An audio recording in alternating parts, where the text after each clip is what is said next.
The fairy. Once upon a time, there was a widow who lived with her two daughters. The elder daughter, Hilda, was the spitting image of her mother both in appearance and in character. People would often mistake them for each other. They were both equally spiteful and haughty. The younger daughter, Charlotte, took after her father. She was modest and well-behaved, and on top of that, she was the most beautiful girl in the country. This drove her mother crazy, and she hated Charlotte as intensely as she loved Hilda. She made the girl work from morning until long into the evening, and would make her eat her meals alone in the kitchen. One of the many duties that Charlotte had to do was to fetch water twice a day from a spring which was half an hour's walk from their house. One day, the poor girl was at the spring rinsing the water jug when suddenly an old lady came up to her and begged for some water to drink. "Of course, ma'am," Charlotte replied, and filled the jug with water from the cleanest part of the spring. Then the girl lifted the jug for the old woman to help her drink more easily.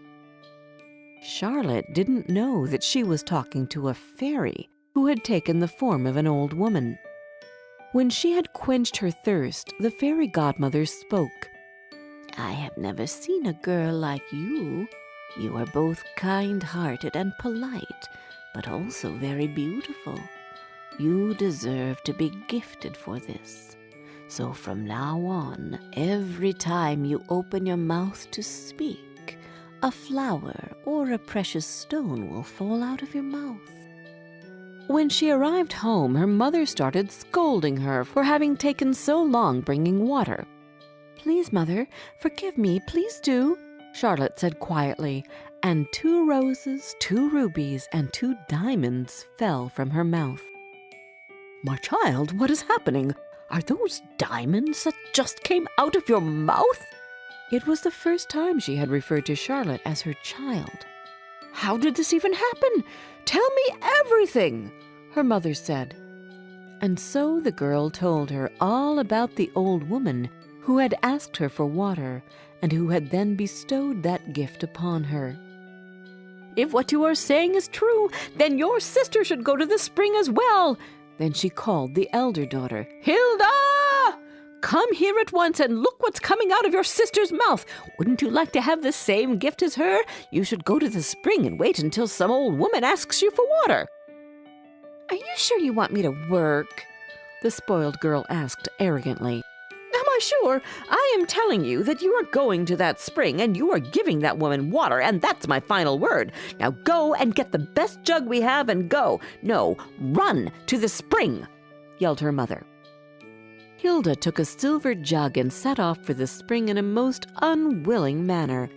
Just as she arrived at the place, a beautifully dressed young woman came out of the woods and approached the elder sister. "Can I have some water, please?" It was the same fairy who had appeared to Charlotte, but this time she had disguised herself as a princess. "Say what?" Hilda answered as rudely as she could. "Listen, madam, if you believe that I came all the way to this stupid spring so that your highness could drink, you are wrong. If you want some water, get it yourself." "You are not a very polite young girl, are you?" replied the fairy peacefully. "You don't deserve flowers and diamonds, but snakes and frogs to fall out of your mouth when you speak. So shall it be." The fairy cast her spell and went back into the woods. Hilda went home and her mother started asking her questions. "Did you see the fairy? Did she cast the same spell on you as she did on your sister? Answer immediately." "No, she didn't," replied Hilda angrily, and 2 frogs and a snake fell out of her mouth. "What is that? This is your sister's fault. I will get her now, and she will get what she deserves." She ran to find Charlotte, but the girl escaped into the woods where she sat and cried.